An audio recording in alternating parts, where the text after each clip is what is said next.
अगर आप ये मज़ेदार से चटपटे से मिर्चों के पकौड़े बनाना चाहते हैं तो इस वीडियो को एंड तक देखें और चैनल को सब्सक्राइब ज़रूर करें। अस्सलाम वालेकुम।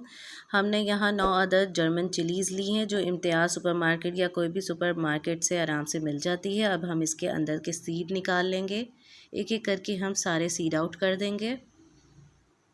ये ज़्यादा तेज़ मिर्चों वाली नहीं होती, इसलिए आप कहकर जर्मन चिलीज़ के नाम से इसको कहा जाता है और आराम से मिल जाती है। अब हम 3 टेबलस्पून चाट मसाला लेंगे और उसमें हम 2 लेमन के जूस अंदर स्क्वीज़ कर देंगे। बस ये सिंपल सी रेसिपी और इसमें कोई एडिशन नहीं करनी। ये हमारा मसाला रेडी हो गया है, चाट मसाला प्लस लेमन।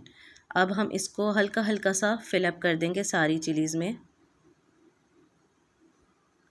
अच्छी तरह से बस अंदर की साइड में आप इसको अप्लाई कर दें। जितनी भी अप्लाई होगा मसाला, ये बहुत मज़े की रेसिपी तैयार होती है कि आप बाहर की सारी चिलीज़ भूल जाएंगे और घर में ये इजीली बना के खाएंगे और दुआएं देंगे।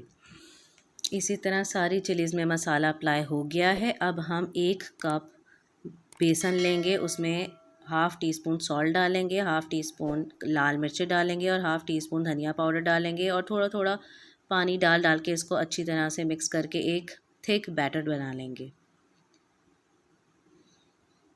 तकरीबन हाफ़ कप पानी गया है इसके अंदर।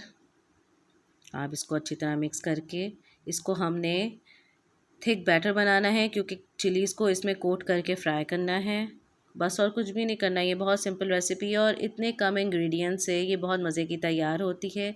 अब जब हमने देखा कि ऑयल गरम हो गया है, ये देखें इस तरह से बबलिंग स्टार्ट हो जाएगी। आप थोड़ा सा बेसन डाल के भी चेक कर सकते हैं और इसमें फिर हम चिली कोट करके डाल देंगे। चिली अंदर से भी कोट करें और बाहर से भी कोट करें। अंदर भी आप चिली में बेसन का बैटर अंदर डाल दें और बाहर से कोट करके फ्राई कर लेंगे। बहुत मज़े की तैयार होती है। यकीन करें आप एक दफ़ा बनाएंगे ये आप हमेशा बनाएंगे और इतनी इजी रेसिपी है ये, इतने कम इंग्रेडिएंट्स के साथ ये बहुत मज़े की तैयार होती है। अब इसको हर तरफ से गोल्डन करके इसको फिर हम निकाल लेंगे। ये हमारी गोल्डन हो गई है और ये हमारी मज़ेदार सी डिलीशियस चटपटी सी चिलीज़ रेडी हो गई है। साथ ही साथ चैनल सब्सक्राइब करें और दुआओं में याद रखें। अल्लाह हाफ़िज़।